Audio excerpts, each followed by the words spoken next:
wabarakatuh. Selamat pagi para rekan sejawat. Selamat pagi Bapak dan Ibu guru. Pagi. Jadi langsung saja ya. Saya mengawali kegiatan ini dengan mengucapkan yang terhormat kepada Ibu Kepala Sekolah UPT SD Negeri 7 Baranti, yang terhormat rekan sejawat UPT SD Negeri 7 Baranti. Syukur alhamdulillah senantiasa kita panjatkan kehadirat Allah Subhanahu wa taala yang telah memberikan rahmat dan hidayahnya sehingga kita masih diberikan kesehatan, kekuatan untuk berkumpul di tempat seperti saat sekarang ini. Salam dan kasih senantiasa tercurah kepada baginda Muhammad Sallallahu Alaihi Wasallam, Nabi pembawa keselamatan dunia wal akhirat. Jadi pada kesempatan ini Bapak dan Ibu sengaja kami undang. Jadi ucapan terima kasih dari saya dan rekan saya Ibu Erni Astuti telah menyempatkan waktunya untuk hadir dalam presentasi diseminasi penyebaran dan pemahaman budaya positif. Jadi kami hadir di sini bukan menganggap diri kami berarti bahwa kami memiliki kemampuan yang lebih, tidak ya, tapi kami hanya ingin berbagi ilmu yang sempat kami dapatkan pada pendidikan guru penggerak, khususnya angkatan ke-10 Kabupaten Sidenren Rapang, Provinsi Sulawesi Selatan. Jadi pada kesempatan ini diseminasi penyebaran dan pemahaman budaya positif. Jadi saya secara khusus berkolaborasi dengan rekan saya yang kebetulan juga satu kelas dengan saya pada angkatan 10 CDP, ya. Jadi beliau adalah Ibu Erni Astuti SPD. Ya, langsung saja kita masuk kepada materi.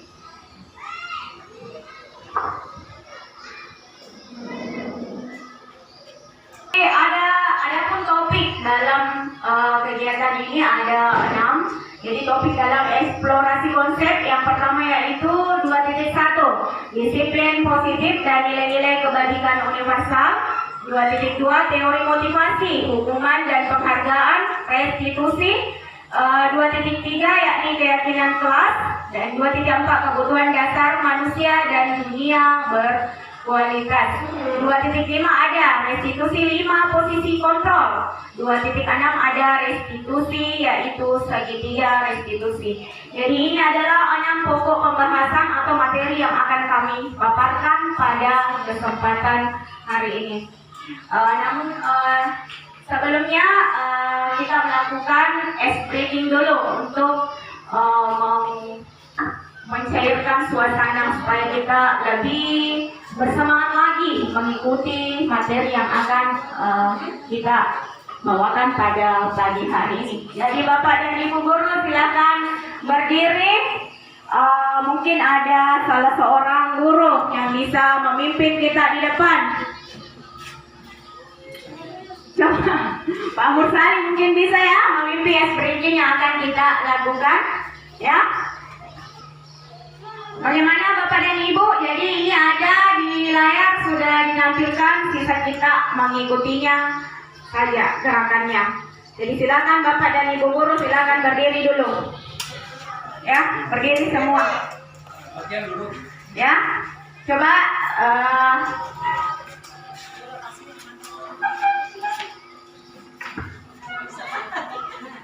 Ya, mentornya dulu. mentor.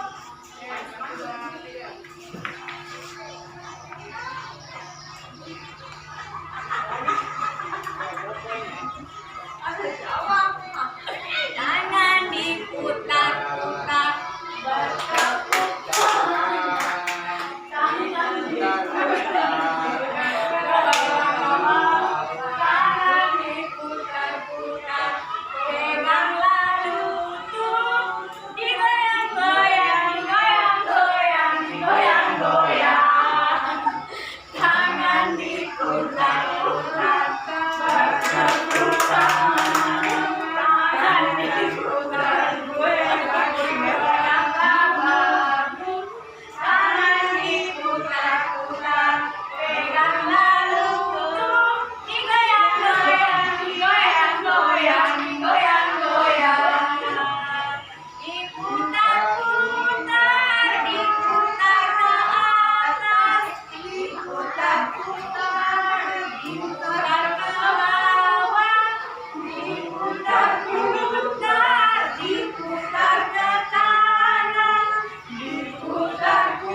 itu ada sedikit ice breaking supaya kita lebih bersemangat lagi ya. Sekarang kita lanjut kepada materi selanjutnya. Jadi ini adalah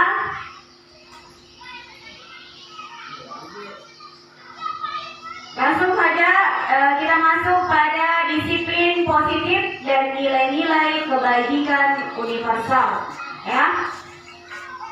Coba dilihat gambar apa yang Bapak dan Ibu guru lihat.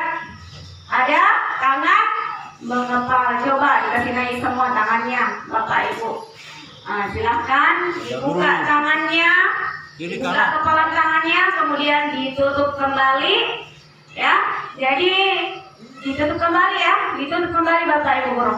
Jadi coba Anda bayangkan bahwa Anda menyimpan sesuatu yang sangat berharga di dalam kepala tangan Anda tadi.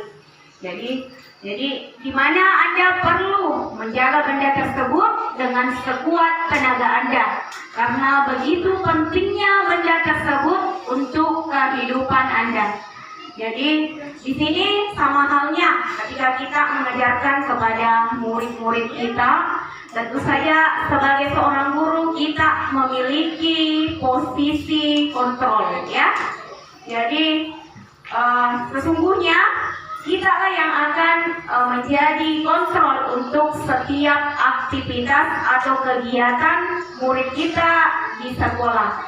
Jadi terciptanya karakter yang bagaimana terhadap murid kita itu, jadi kita yang menentukan lewat kegiatan-kegiatan yang kita ajarkan di sekolah. Lanjut. Jadi di sini juga kita akan membahas mengenai makna kata disiplin. Mungkin kata disiplin ini sudah tidak asing lagi di telinga kita, ya. Jadi adapun kata disiplin ini berasal dari bahasa Latin, yaitu disiplina, yang artinya belajar, ya. Makna asal dari kata ini berkonotasi dengan disiplin diri dari murid-murid Socrates dan Plato. Disiplin diri membuat orang menggali potensinya menuju sebuah tujuan apa yang dia hargai. Namun dalam budaya kita, makna kata disiplin ini telah berubah menjadi sesuatu yang dilakukan seseorang pada orang lain untuk mendapatkan kepatuhan. Jadi di garis bawahi yang tulisan merah. Kecenderungan umum adalah menghubungkan kata disiplin dengan ketidaknyamanan, bukan dengan apa yang kita hargai atau pencapaian suatu tujuan mulia. Jadi disiplin ini mungkin di bayangan kita itu seperti seseorang pada orang lain untuk mendapatkan kepatuhan. Jadi ada kata kepatuhan. Kemudian mungkin di pikiran kita selama ini disiplin itu adalah ketidaknyamanan, bukan dengan apa yang kita hargai atau pencapaian suatu tujuan yang mulia. Lanjut, disiplin positif. Dalam budaya kita, makna disiplin dimaknai menjadi sesuatu yang dilakukan seseorang pada orang lain untuk mendapatkan kepatuhan, di mana kita cenderung menghubungkan kata ini dengan ketidaknyamanan. Selanjutnya, sebagai pendidik, tujuan kita adalah menciptakan anak-anak yang memiliki disiplin diri, sehingga mereka bisa berperilaku dengan mengacu pada nilai-nilai kebajikan universal dan memiliki motivasi intrinsik bukan ekstrinsik. Kemudian selanjutnya, disiplin positif merupakan salah satu cara penerapan disiplin yang bertujuan untuk menumbuhkan kesadaran serta memberdayakan anak untuk melakukan sesuatu tanpa adanya sogokan, ancaman maupun hukuman. Jadi itulah makna daripada disiplin positif yang akan kita lakukan. Jadi di sini ya Bapak dan Ibu, kita mengajarkan siswa kita untuk menerapkan sikap disiplin tanpa adanya sogokan. Jadi kita tidak menyogok dengan diiming-imingi Ya, begitu juga kita tidak mengancam. Kalau kita tidak melakukan disiplin, maka kita akan dijatuhi hukuman seperti ini. Bukan itu yang dimaksud di sini. Ya, selanjutnya inilah dia nilai-nilai kebajikan universal. Jadi nilai-nilai kebajikan adalah sifat-sifat positif manusia yang merupakan tujuan mulia yang ingin dicapai setiap individu. Nilai-nilai tersebut bersifat universal, artinya menyeluruh, ya, dan lintas bahasa, suku bangsa, agama maupun latar belakang.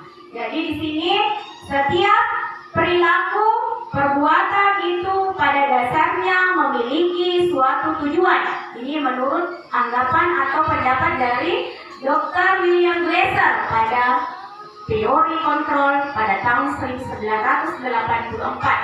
Selanjutnya, dengan mengaitkan nilai-nilai kebajikan yang diyakini seseorang, maka motivasi intrinsik akan terbangun sehingga menggerakkan motivasi dari dalam untuk mencapai tujuan mulia yang diinginkan. Jadi ini pendapatnya Diana Glasser pada tahun 1998.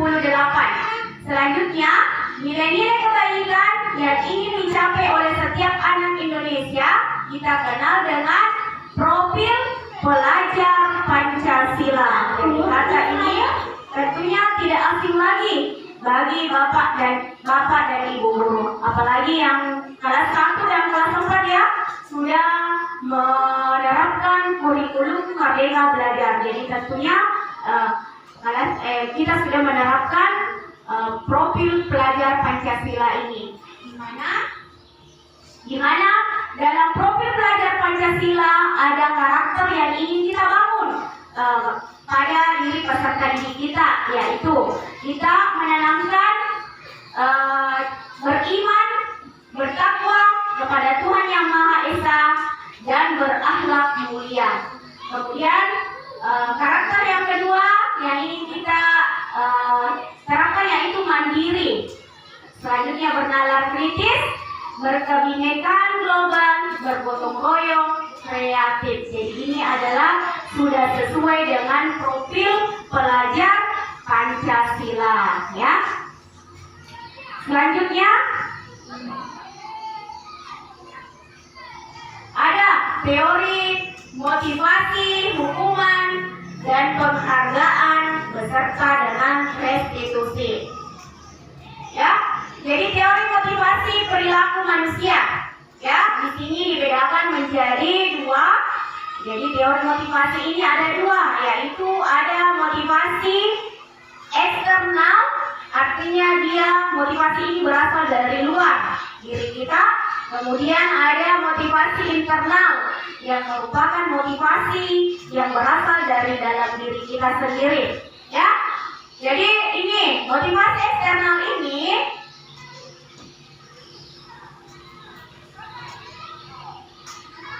ya, yang pertama yaitu untuk menghindari ketidaknyamanan atau hukuman apa yang akan terjadi apabila saya tidak melakukannya. Jadi motivasi ini timbul karena kita merasa bahwa ketika kita tidak mengerjakan sesuatu itu maka kita akan mendapatkan hukuman. Makanya kita termotivasi untuk melakukannya. Kemudian selanjutnya untuk mendapatkan imbalan dari orang lain atau institusi apa yang akan saya dapatkan apabila saya melakukannya. Jadi motivasi ini muncul ketika kita mengharapkan adanya imbalan yang diberikan ketika kita melakukan sesuatu itu. Ya, sampai di sini bisa dipaham Bapak dan Ibu guru? Bisa, Bu. Ya, kalau begitu saya lanjutkan lagi. Untuk motivasi internal itu sendiri, yaitu menghargai diri sendiri. Ya, di mana motivasi internal ini kita bangun dari dalam diri kita ya Bapak Ibu guru. Jadi motivasi ini muncul karena keinginan untuk menghargai diri kita sendiri. Saya akan menjadi orang yang seperti apa bila saya melakukannya. Jadi itu adalah selanjutnya, ketika kita melakukan hal tersebut, maka kita akan menjadi orang seperti apa, ya. Jadi motivasi ini muncul dari dalam diri kita sendiri. Selanjutnya, ya, ini ada dihukum oleh penghargaan. Jadi di sini dibedakan menjadi 3, yaitu penghargaan menurunkan kualitas, dan yang kedua penghargaan mematikan identitas, dan penghargaan mengurangi motivasi intrinsik. Jadi silakan Bapak dan Ibu guru disimak ya. Di layar di sini ada tindakan guru. Jadi kita sama-sama menganalisis kira-kira apakah tindakan guru ini ya masuk kategori hukuman ataukah konsekuensi. Jadi ada pembeda antara hukuman dan konsekuensi. Sebelum kita lanjut materi, silahkan diamati baik-baik. Di sini di layar sudah ada tindakan guru. Yang pertama, mencatat 100 kali di dalam buku kalimat "saya tidak akan terlambat lagi karena terlambat ke sekolah". Jadi biasanya kita menghukum siswa kita ini ya, ketika kita mendapati siswa kita terlambat, kita biasa memberi hukuman, saya tidak akan terlambat lagi, disuruh tulis di bukunya ya Bapak Ibu. Nah, kalau kita melakukan kegiatan seperti itu, apakah dia termasuk hukuman atau konsekuensi? Ya, jadi apa? Konsekuensi. Ya, konsekuensi. Nanti kita lihat, kita cocokkan jawabannya apakah itu sudah benar atau bagaimana. Selanjutnya kita lihat lagi yang kedua. Yang kedua, lari mengelilingi lapangan basket 2 kali karena terlambat hadir di sekolah. Hukuman ya, hukuman. Kemudian yang ketiga, murid diminta untuk push up 15 kali karena tidak menggunakan masker ke sekolah. Apa? Hukuman juga. Ya, selanjutnya menggantikan kertas tugas teman yang telah dicoret-coret. Ya. Konsekuensi. Selanjutnya membersihkan tumpahan air di meja tulis karena tersenggol pada saat belajar. Konsekuensi. Ya. Dan yang terakhir adalah lari mengelilingi lapangan basket 2 kali karena terlambat 10 menit untuk pelajaran PJLK. Jadi inilah yang biasa Bapak Ibu guru kita lakukan ketika kita menghadapi kasus di sekolah kita terapkan kepada anak-anak kita ya. Jadi sekarang jadi ada di sini membedakan antara hukuman dan konsekuensi ya. Nanti kita lihat kira-kira yang mana yang nanti sebaiknya kita terapkan untuk anak didik kita. Ya, lanjut kita cocokkan, kita lihat apakah jawaban kita sudah sesuai. Jika sudah sesuai berarti kita sudah memahami perbedaan daripada konsekuensi dari hukuman itu sendiri. Nah, sekarang kita lihat. Ini, mencatat 100 kali di dalam buku kalimat itu adalah hukuman. Jadi kita memberikan hukuman. Kalau kita mengatakan silakan catat ya, berarti kita memberikan hukuman ya, bukan konsekuensi, berarti hukuman. Kemudian selanjutnya lari mengelilingi lapangan basket. Iya, itu tadi sudah betul hukuman ya. Selanjutnya murid diminta untuk push up, itu juga termasuk memberikan hukuman. Menggantikan kertas tugas teman yang telah dicoret-coret itu konsekuensi. Membersihkan tumpahan air adalah konsekuensi. Meminta murid tidak mengenakan sepatu seharian di sekolah itu adalah hukuman. Lari mengelilingi lapangan basket 2 kali itu adalah konsekuensi. Jadi di sini sangat jelas ya Bapak Ibu guru, pembeda antara hukuman dan konsekuensi itu sendiri. Jadi jika kita memberikan hukuman yang di luar batas kemampuan siswa kita, menciderai anak kita, maka itu adalah masuk ke dalam kategori hukuman. Ya. Jadi di sini kita bisa membedakan. Ya.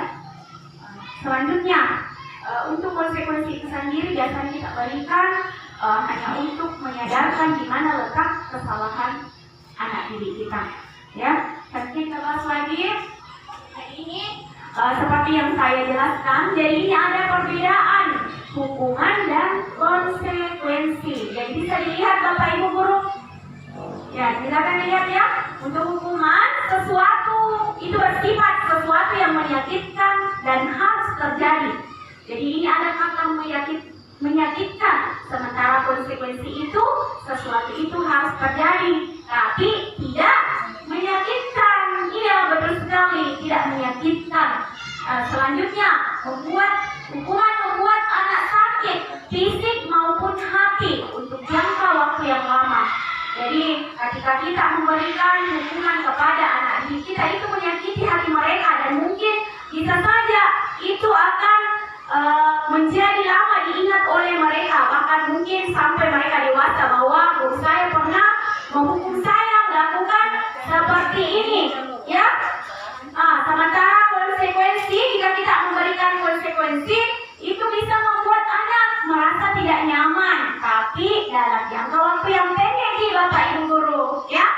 Kira-kira kalau kita dihadapkan dengan pilihan seperti ini, yang mana yang akan kita pilih?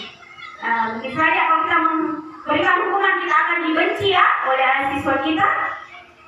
Selanjutnya, hukuman itu bersifat bisa anak membenci kedisiplinan. Jadi itu anak-anak kita tidak suka dengan peraturan karena di otak mereka itu bahwa mereka hukumnya mungkin di benak mereka itu sangat berat ya kalau kita memberikan hukuman. Kemudian untuk konsekuensinya ini, kalau kita memberikan konsekuensi, anak akan menghargai disiplin ya. Tadi dia membenci, kemudian menghargai. Lihat perbedaannya, membenci dan menghargai. Selanjutnya, hukuman itu bersifat paksaan. Jadi dipaksa anaknya orang berbuat seperti yang kita inginkan. Sementara konsekuensi hanya memberikan stimulus atau tanggapan. Ya. Selanjutnya, mendorong anak menyakiti diri sendiri, mendorong anak agar mudah menyesuaikan diri. Ini jelas perbedaannya.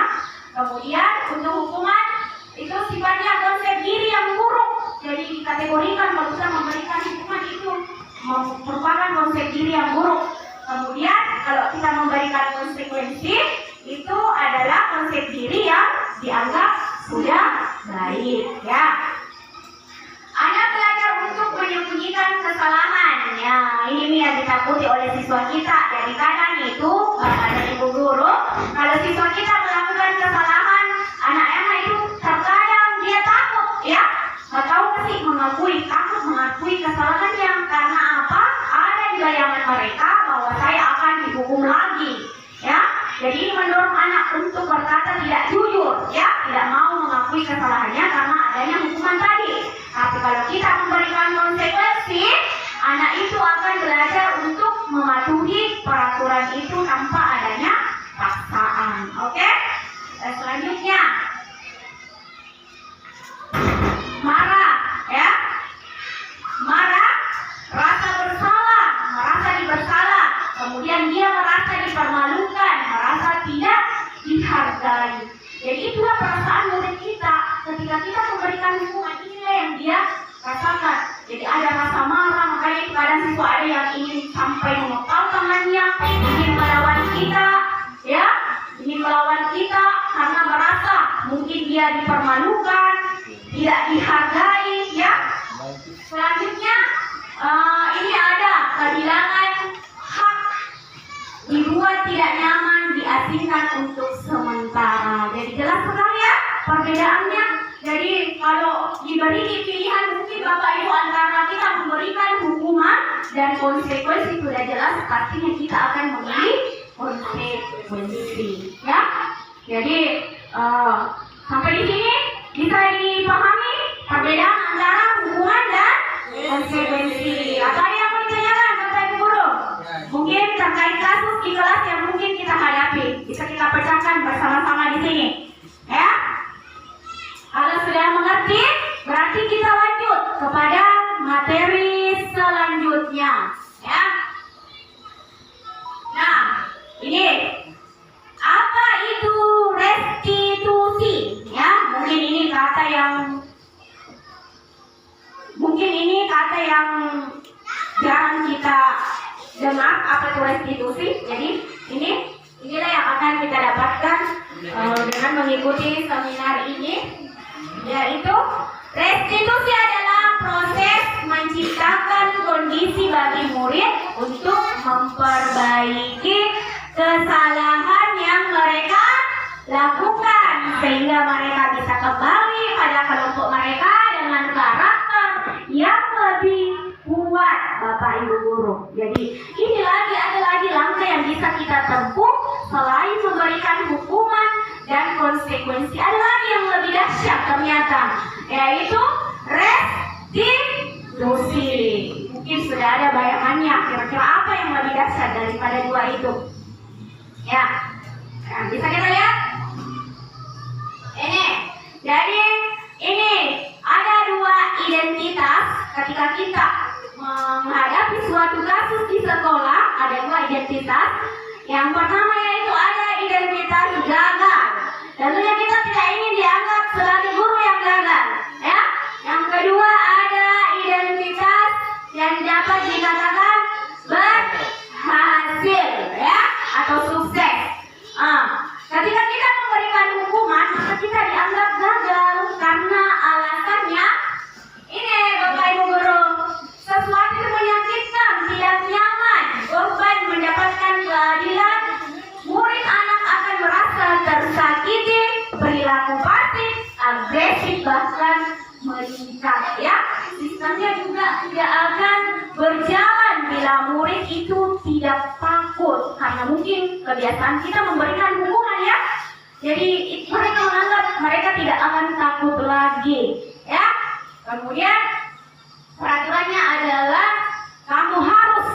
Jadi kalau hukuman berarti kita mau haruskan siswa kita, ya, kamu harus. Kemudian murid atau anak akan membenci peraturan itu. Sementara untuk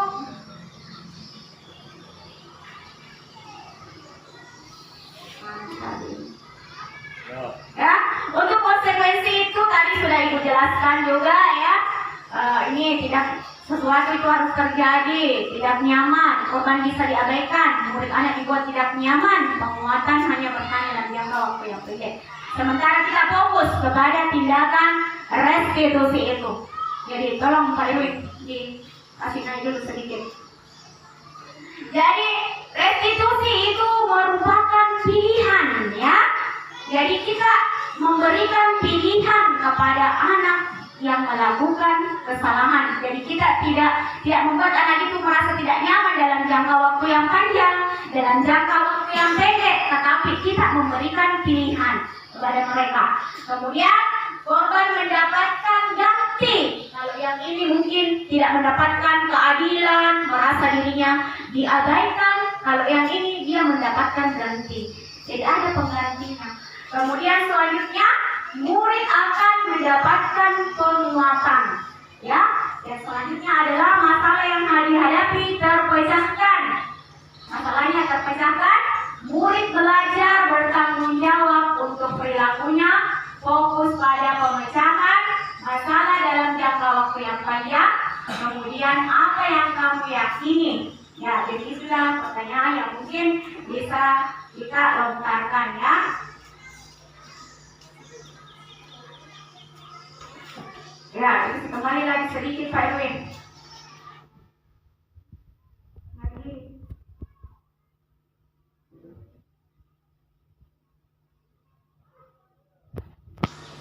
Kita harus melakukan restitusi. Jadi kita di sini ketika siswa kita menghadapi suatu masalah, Bapak dan Ibu Guru, jangan dulu diberikan hukuman, jangan dulu dimarahi siswanya, tetapi kita lakukan restitusi, di mana kita mengajarkan siswa kita untuk sadar di mana letak kesalahannya.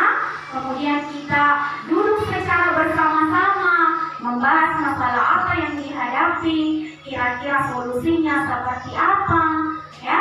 Katakanlah saja misalnya itu ada siswa datang terlambat, ya, jangan langsung dimarahi, kamu datang terlambat, kenapa datang terlambat? Jadi ditegur, dipanggil baik-baik dulu. Ya, kita duduk, kita tanyakan baik-baik kepadanya. Kira-kira apa alasannya kenapa siswa kita datang terlambat? Ya, kemudian kita duduk bersama-sama mencarikan solusinya. Kira-kira untuk kedepannya langkah apa yang bisa mereka tempuh untuk tidak terlambat lagi. Ya, jadi ini kita menegur secara halus. Jadi kita bisa membuat mereka, mengingat mereka untuk menyadari kesalahan yang mereka lakukan. Selanjutnya, ya, ciri-ciri restitusi ada 9. Ya, tolong dikasih sedikit Pak Erwin. Jadi restitusi itu bukan untuk menebus kesalahan, namun untuk belajar dari kesalahan. Kemudian yang kedua adalah dengan melakukan restitusi kita dapat memperbaiki hubungan antara guru dan siswa. Kemudian yang ketiga ada tawaran dan sifatnya bukan paksaan. Jadi kita menawarkan, bukan memaksa ya. Bukan memaksa misalnya jangan terlambat lagi dari bukan seperti itu, tapi kita menawarkan bagaimana langkah-langkah yang bisa ditempuh untuk tidak datang terlambat lagi. Kemudian yang keempat, restitusi itu menuntun untuk melihat ke dalam diri. Jadi anak diajarkan bagaimana mereka melihat ke dalam diri mereka sendiri, apa kesalahan yang sudah dilakukan. Kemudian yang kelima, restitusi mencari kebutuhan dasar yang mendasari tindakan. Dan yang keenam, restitusi diri adalah cara yang paling baik.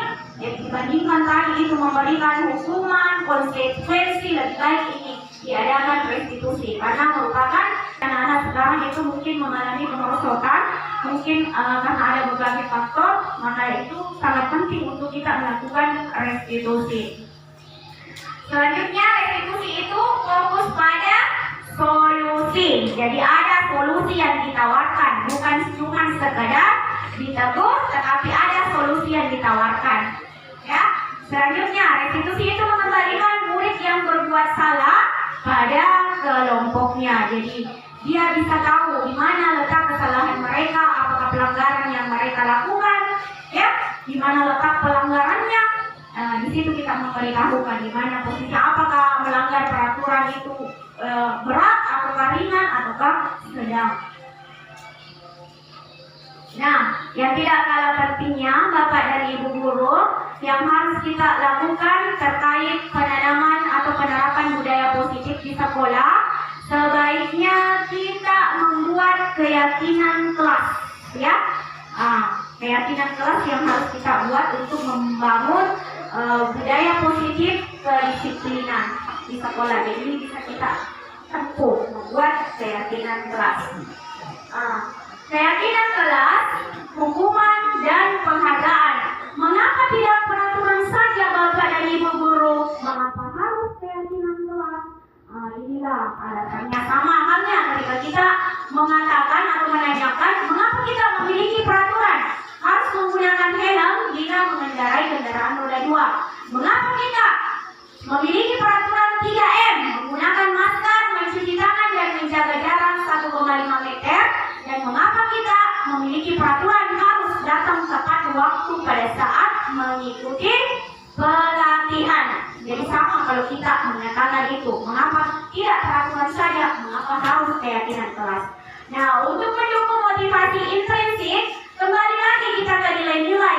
Keyakinan lebih menggerakkan seseorang dibandingkan mengikuti serangkaian peraturan-peraturan. Jadi ini lebih penting lagi ya, daripada kita menerapkan serangkaian peraturan-peraturan yang terlalu banyak, mungkin lebih baik kita menerapkan keyakinan dalam diri peserta diri kita. Ya, jadi itu. Selanjutnya, saya ingin tolong dikasih kecil sedikit. Keyakinan kelas. Mengapa harus keyakinan kelas? Inilah jawabannya. Mengapa kita perlu membuat keyakinan kelas di kelas kita? Keyakinan kelas itu bersifat lebih abstrak daripada peraturan yang lebih rinci dan konkret. Kemudian yang kedua, keyakinan kelas itu berupa pernyataan-pernyataan universal, ya, bersifat menyeluruh. Pernyataan keyakinan kelas senantiasa dibuat dalam bentuk positif, Jadi kalau kita membuat keyakinan kelas Bapak dan Ibu guru, tentunya kita terapkan di situ bentuk-bentuk budaya positif. Apa yang ingin kita capai dengan siswa kita di dalam kelas. Keyakinan kelas hendaknya tidak terlalu banyak, jadi jangan terlalu banyak ya. Kalau kita buat keyakinan kelas, jangan terlalu banyak Bapak dan Ibu guru. Jangan terlalu banyak seperti peraturan. Cukup yang kita anggap penting saja, penting kita lakukan untuk mendisiplinkan murid kita, itulah yang kita masukkan, yang terlalu banyak isinya. Kemudian semua kelas hendaknya ikut berkontribusi dalam pembuatan keyakinan kelas lewat kegiatan curah pendapat. Bersedia meninjau kembali keyakinan kelas dari waktu ke waktu. Jadi ini sangat penting. Jadi dalam pembuatan keyakinan kelas Bapak dan Ibu guru, kita harus melibatkan siapa? Siswa kita. Jadi semuanya dilibatkan, karena dia yang membuat, maka dia pula yang harus menaati keyakinan itu. Jadi bukan lagi ada peraturan sekolah ini dan itu, tapi mereka yang membuat, mereka juga yang harus menaatinya. Ya. Selanjutnya ini kita lihat lagi seperti tadi ulasannya, peraturan dan keyakinan kelas serta nilai kebajikan apa yang dituju. Misalnya peraturan, selalu kembalikan buku ke tempatnya. Kira-kira apa? Kebaikan apa yang dituju? Melatih anak untuk apa itu? Yang ini, selalu kembalikan buku. Ya, mandiri katanya Pak Irwin. Ya, bisa. Dilarang mengganggu orang lain. Kebaikan apa yang dituju? Kalau dilarang mengganggu berarti menghargai. Dilarang melakukan kekerasan. Mengapa dilarang melakukan kekerasan? Untuk kira-kira kalau peraturannya kita terapkan, kebaikan apa yang dituju? Keselamatan, ya, supaya siswa kita selamat. Dilarang menggunakan narkoba, bergantian atau menunggu giliran, gunakan masker, jangan berlari di kelas atau koridor. Sekarang kita cocokkan jawabannya. Nih, jadi kalau misalnya kita menerapkan peraturan, selalu kembalikan buku ke tempatnya, itu mengajarkan siswa kita untuk bertanggung jawab. Dilarang mengganggu orang lain, berarti kebajikan yang dituju adalah menghormati orang lain dan diri sendiri. Hadir di sekolah 15 menit sebelum pembelajaran dimulai, berarti menghormati orang lain dan berkomitmen pada tujuan. Ya, dilarang melakukan kekerasan, ini yang paling penting ya, untuk keselamatan dan juga menghormati orang lain. Jadi jangan ada lagi yang kayak bully-bully ya. Yang ada lagi, jangan sampai ada lagi kekerasan di sekolah kita Bapak dan Ibu. Itulah pentingnya kita menerapkan keyakinan kelas ini, supaya siswa kita sadar untuk tidak melakukan kekerasan, tidak menggunakan narkoba untuk kesehatan mereka. Dan selanjutnya adalah gunakan masker tentunya juga untuk kesehatan dan keselamatan. Jangan berlari di kelas atau koridor, itu tentunya untuk keselamatan siswa kita ya. Demikian mungkin materi yang sempat saya bawakan. Ada tidak yang kurang dimengerti dari 3 budaya positif yang saya jelaskan ya, sebelum dilanjut oleh rekan saya Ibu Erni Astuti ya? Ada yang tidak dimengerti? Kalau ya sudah cukup jelas ya Bapak Ibu guru? Oke, ya, jika sudah cukup jelas berarti kita melangkah lagi ke selanjutnya. Jadi materi selanjutnya akan dibawakan oleh rekan saya Ibu Erni Astuti. Kepada beliau dengan hormat disilakan. Assalamualaikum warahmatullahi wabarakatuh. Waalaikumsalam warahmatullahi wabarakatuh. Baik, saya akan melanjutkan apa yang dipaparkan tadi oleh rekan saya Ibu Vina. Jadi di sini saya akan menjelaskan atau memaparkan tentang kebutuhan dasar manusia dan dunia berkualitas. Apa itu kebutuhan dasar manusia? Jadi kebutuhan dasar manusia itu ada 5. Yang pertama yaitu bertahan hidup. Yang kedua, kebutuhan ingin dicintai. memiliki rasa kasih sayang atau rasa dimiliki. Kemudian ada penguasaan. Yang keempat ada kebebasan. Yang terakhir ada kesenangan. Nah, kebutuhan bertahan hidup atau survival, kebutuhan ini bersifat fisiologis. Misalnya pasti manusia itu membutuhkan namanya kesehatan, kebutuhan akan rumah, kebutuhan akan makanan, dan kebutuhan biologis. Nah, apabila salah satu kebutuhan ini tidak terpenuhi, tentu saja secara otomatis akan mengganggu tercapainya pemenuhan kebutuhan kita di tingkat selanjutnya. Yang kedua yaitu kebutuhan akan kasih sayang dan rasa diterima, yaitu kebutuhan ini meliputi kebutuhan untuk dapat menjalin pertemanan dengan individu lain. Nah, anak-anak yang memiliki kebutuhan dasar seperti ini, dia akan biasanya ingin disukai dan ingin diterima oleh lingkungannya. Contohnya biasanya seorang siswa ingin belajar karena dia suka terhadap gurunya. Yang ketiga yaitu penguasaan atau pengakuan atas kemampuan mereka atau power. Nah, kebutuhan ini berhubungan dengan kekuatan untuk mencapai sesuatu. Nah, di mana anak-anak yang memiliki kebutuhan dasar akan penguasaan ini biasanya selalu ingin menjadi seorang pemimpin, mengamati hal baru sebelum dia mencoba, dan dia akan kecewa jika melakukan kesalahan. Yang keempat, ada kebebasan atau kebutuhan akan pilihan, di mana kebutuhan ini, kebutuhan untuk bebas adalah kebutuhan akan kemandirian. Nah, jadi anak-anak dengan kebutuhan ini biasanya perlu banyak bergerak. Dia suka mencoba hal-hal yang baru dan tidak suka terpengaruh dengan orang lain. Yang terakhir ada kebutuhan kesenangan. Kebutuhan akan kesenangan atau kebutuhan untuk merasa senang.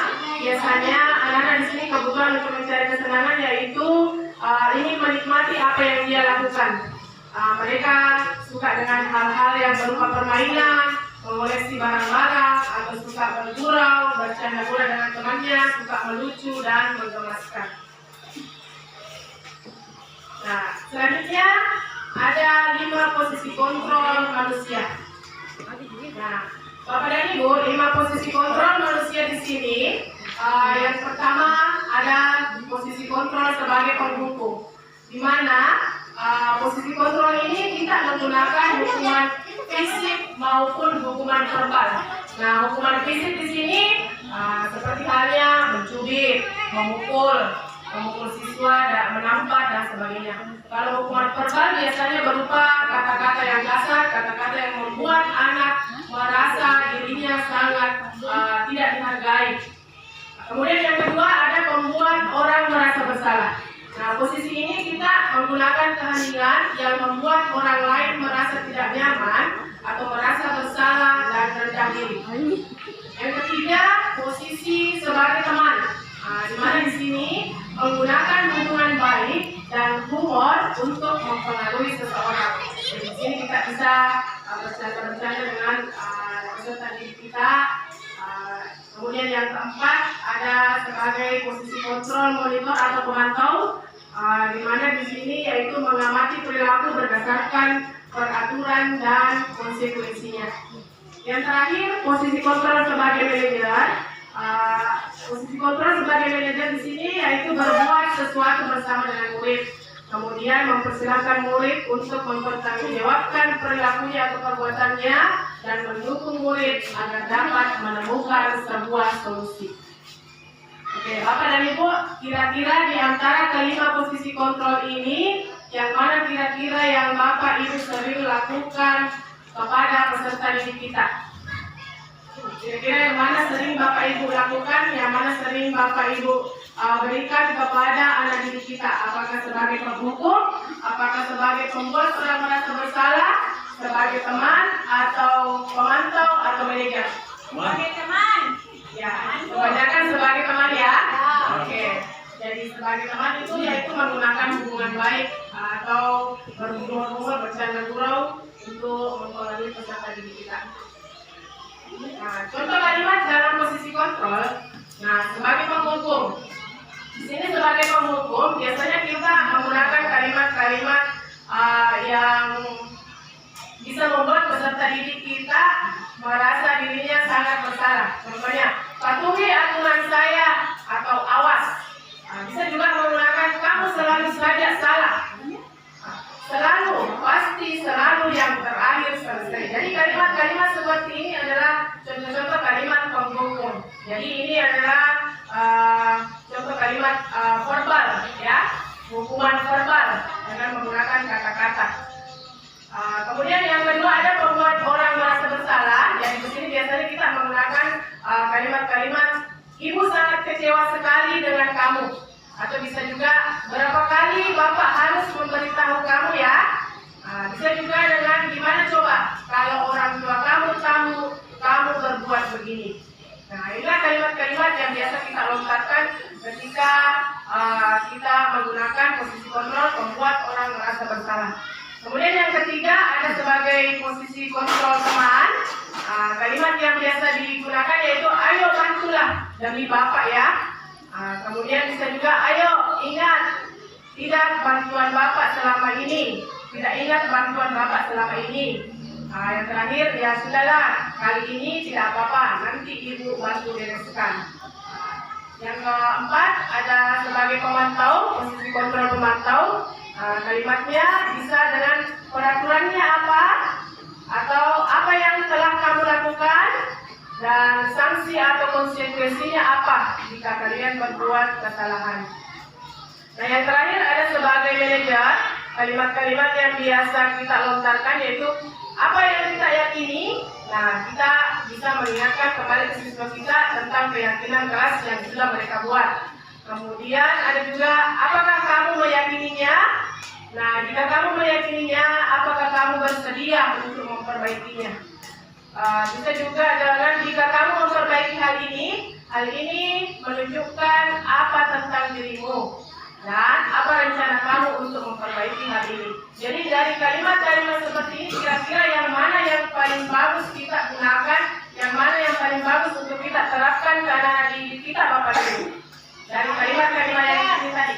Sebagai manajer, Ya, kalau kita lihat di sini kalimat yang paling bagus, yang paling pantas agar membuat siswa kita bisa lebih bertanggung jawab kepada hal-hal yang sudah dia lakukan, kita bisa menggunakan sebagai manajer dari kalimatnya ini. Oke, selanjutnya di sini kita ada pernyataan. Nah, pernyataan di sini kita mau mengaitkan dulu yang posisi kontrol manakah yang sesuai.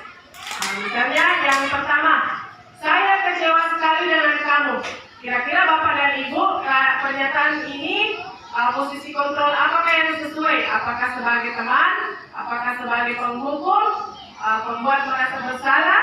Atau sebagai manajer? Kira-kira apa yang sesuai? Ya, saya kecewa sekali dengan kamu. Jadi di sini sesuai dengan posisi kontrol. Ya, membuat merasa bersalah. Oke, nanti kita lihat ini sudah selanjutnya. Yang kedua, kamu tidak pernah benar melakukannya. Kira-kira posisi kontrol apa yang sesuai Bapak dan Ibu dengan pernyataan ini? Ya, menghukum. Oke. Yang ketiga, ayolah lakukan demi ibu atau bapak. Kira-kira posisi kontrol apa? Ya, sebagai teman. Yang keempat, apakah kamu mau mendapatkan stiker bintang hari ini? Nah, posisi kontrol sebagai apa Ibu? Yang sesuai Bapak dan Ibu? Pemantau. Oke, selanjutnya, bagaimana kamu bisa menyelesaikan masalah ini? Posisi kontrolnya yang sesuai? Sebagai manajer. Yang terakhir, kamu selalu yang paling terakhir.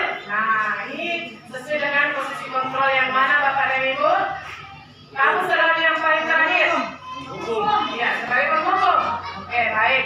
Selanjutnya kita akan lihat di sini. Nah, sesuai dengan apa yang Ibu tadi sebutkan, saya kecewa sekali dengan kamu. Jadi kalimat-kalimat atau pernyataan ini sesuai dengan membuat orang merasa bersalah. Di mana dengan kalimat-kalimat seperti ini, anak-anak bisa membuat dirinya merasa bersalah dengan kita melontarkan pernyataan seperti ini. Yang kedua, kamu tidak pernah benar melakukannya. Nah, ini adalah posisi kontrolnya penghukum, di mana kita menggunakan kalimat-kalimat atau hukuman verbal, ya. Kemudian, ayolah lakukan demi ibu atau bapak. Nah, di sini kita posisikan diri kita sebagai posisi kontrol sebagai teman. Yang keempat, apakah kamu mau mendapatkan stiker bintang hari ini? Nah, posisi kontrol ini sesuai dengan kita sebagai posisi kontrol memantau. Jadi kita di sini memantau kegiatan-kegiatan siswa kita atau dengan cara ketika dia menjawab benar, dia akan mendapat sebuah hadiah. Ya. Kemudian selanjutnya, bagaimana kamu bisa menyelesaikan masalah ini? Nah, ini kalimat ini tadi atau pernyataan ini tadi kita memposisikan diri kita sebagai manajer. Yang terakhir, kamu selalu yang paling terakhir. Nah, kalimat dua ini merupakan hukuman verbal atau posisi kontrolnya adalah sebagai penghukum. Bagaimana Bapak Ibu kira-kira dari posisi kontrol tadi ini? Apakah ada yang mau ditanyakan? Sudah jelas. Yang mana yang sering Bapak Ibu lakukan di sini? Ketika melihat tadi pernyataan-pernyataannya, penjelasannya tentang 5 posisi kontrol tadi, kira-kira yang mana yang paling bagus kita terapkan di peserta didik kita? Ya, oke. Jadi yang paling bagus saya rasa di sini yaitu sebagai manajer. Yang tadinya menjadi teman, kalau teman mungkin kita anak didik kita tidak menghargai kita ya, karena dia hanya menganggap kita sebagai teman. Tapi di sini kalau manajer, pasti anak-anak dapat mempertanggungjawabkan apa yang sudah dia lakukan. Selanjutnya yaitu segitiga institusi. Nah, segitiga institusi ini tadi sudah dijelaskan oleh rekan saya, Ibu Ervina. Nah, dalam segitiga institusi ini kita ada 3 tahapannya. Yang pertama yaitu menstabilkan identitas. Nah, menstabilkan identitas di sini biasanya kita menggunakan kalimat-kalimat seperti orang pasti melakukan kesalahan. Yang kedua, ada validasi tindakan. Nah, validasi tindakan di sini kita bisa menggunakan kalimat kamu tentu punya alasannya mengapa kamu melakukan hal itu. Ya. Yang ketiga, yaitu dengan menanyakan keyakinan. Nah, di sini kita bisa memberikan pertanyaan yaitu nilai-nilai apa yang telah kita sepakati. Nah, apakah kamu masih ingat keyakinan kelas yang sudah kita sepakati? Oke. Menstabilkan identitas. Nah, menstabilkan identitas di sini tujuannya itu untuk membuat anak yang merasa gagal karena berbuat salah sehingga menjadi positif terhadap dirinya. Jadi di sini kita sebagai guru bisa menggunakan kalimat-kalimat yaitu berbuat salah itu hal yang manusiawi. Tidak ada manusia yang sempurna. Bapak dan Ibu juga pernah berbuat salah. Nah, kita bisa menyelesaikan permasalahan ini dengan baik. Nah, Bapak Ibu juga tidak tertarik untuk mencari tahu siapa yang benar, siapa yang salah. Nah, Bapak Ibu lebih tertarik untuk menyelesaikan masalah. Nah, kalau kamu menyalahkan dirimu sendiri terus-menerus, nah, apakah kamu akan bersikap baik pada dirimu sendiri? Jadi, kalau kita melontarkan kalimat-kalimat ini dalam menyelesaikan permasalahan terhadap siswa kita, saya yakin siswa kita akan merasa nyaman, akan merasa terbuka lagi untuk menjelaskan apa alasan-alasan mereka melakukan kesalahan tersebut. Yang kedua, yaitu validasi kebutuhan atau validasi tindakan yang salah. Nah, ini tujuannya untuk membantu murid mengenali basic need-nya atau kebutuhan dasar yang ingin dipenuhinya ketika melakukan kesalahan itu. Nah, pada dasarnya, setiap tindakan manusia itu tujuannya adalah memenuhi kebutuhan dasarnya. Apakah itu kebutuhan pemesraannya, kebebasannya, kasih sayangnya, atau rasa ingin diterima, kesenangan, atau bertahan hidup. Nah, kalimat yang bisa kita gunakan sebagai guru yaitu kamu bisa saja melakukan hal yang lebih buruk, tapi kamu tidak melakukannya kan? Nah, bisa juga kamu pasti punya alasannya mengapa kamu melakukan hal tersebut. Nah, apakah yang penting bagi kamu? Bisa juga kamu boleh tetap berusaha menjaga sikap itu, tapi tambahkan sikap yang lain yang baru. Atau maukah kamu belajar cara lain untuk mendapat yang kamu butuhkan tanpa harus memukul? Nah, ini biasa kita gunakan ketika siswa kita ada yang berkelahi ya, ada yang berkelahi bersama dengan temannya. Kemudian bisa juga, apakah kamu bisa melakukan dengan lebih baik di besok lagi? Nah, ini validasi tindakan yang salah, jadi kita bisa memvalidasi sikap-sikap siswa yang berbuat kesalahan sehingga dia bisa memahami bahwa perbuatan yang mereka lakukan itu adalah perbuatan yang salah atau tidak benar, ya. Nah, yang terakhir dengan cara menanyakan keyakinan. Nah, tujuannya di sini kita bisa melihat kesalahannya, kemudian dihubungkan dengan norma sosial dan nilai-nilai yang mendasari manusia berinteraksi dengan orang lain. Jadi di sini keyakinan kelas, saya rasa Bapak Ibu sudah membuat semua di kelasnya ya tentang keyakinan kelas. Jadi ketika anak berbuat salah atau berbuat kesalahan, di sini kita bisa menanyakan apakah dia masih ingat tentang keyakinan kelas yang sudah dia buat. Berarti kalau dia melanggar, nah bagaimana? Apakah dia sudah mematuhi keyakinan kelas atau belum? Ya, jadi di sini kita sebagai guru bisa bertanya, apakah nilai yang kita percaya di kelas atau sekolah kita? Nah, nilai-nilai universal apa yang telah kita sepakati? Atau kelas yang ideal itu seperti apa sih? Ya, kamu ingin menjadi anak yang seperti apa di masa yang akan datang? Kemudian apa yang kamu rasakan ketika kamu melakukan itu? Kamu menjadi orang yang seperti apa? Nah, jadi kalimat-kalimat ini bisa juga membuat siswa kita semakin memahami bahwa kalau kita berbuat salah, kita harus mengetahui konsekuensinya apa. Ya. Nah, contoh urutan kalimat restitusi. Nah, itu tadi kalimat restitusi tadi. Nah, kita tahu restitusi tadi itu ada 3 tahapan, yaitu menstabilkan identitas. Nah, seperti yang sudah saya jelaskan tadi. Kemudian yang kedua ada validasi tindakan yang salah. Yang ketiga dengan menanyakan keyakinan kelas. Nah, Bapak Ibu, apakah di kelas kita sudah memiliki semua keyakinan kelas? Ada? Oke, sudah semua ya? Oke, saya harapkan supaya di kelas kita diterapkan namanya keyakinan kelas, supaya siswa kita bisa mematuhinya dan bisa menjadi disiplin lagi dalam berbuat sesuatu. Oke, selanjutnya kesimpulan. Nah, dalam hal ini disiplin positif itu ada teori kontrol atau teori pilihannya dari Dr. William Glasser. Yang pertama, Anda tidak bisa mengontrol orang lain, hanya Anda yang bisa mengontrol diri Anda sendiri. Seperti yang sudah dijelaskan tadi oleh rekan saya tentang makna disiplin. Nah, belajar mengontrol diri dengan menggali potensi kita agar tercapai tujuan yang mulia. Yaitu sesuatu menjadi seseorang yang kita inginkan berdasarkan nilai-nilai yang kita hargai. Yang kedua yaitu semua perilaku itu mempunyai tujuan, di mana di sini kita memiliki teori motivasi, yaitu motivasi untuk menghindari hukuman, ada juga untuk mendapatkan imbalan. Nah, ini namanya tadi motivasi ekstrinsik. Nah, ada juga untuk menghargai diri sendiri, nilai-nilai kebajikan universal dan keyakinan kelas. Ini termasuk motivasi intrinsik. Yang ketiga yaitu model berpikir menang-menang atau kolaborasi dan konsensus menciptakan pilihan-pilihan baru. Di mana ini tadi di dalamnya ada 5 posisi kontrol.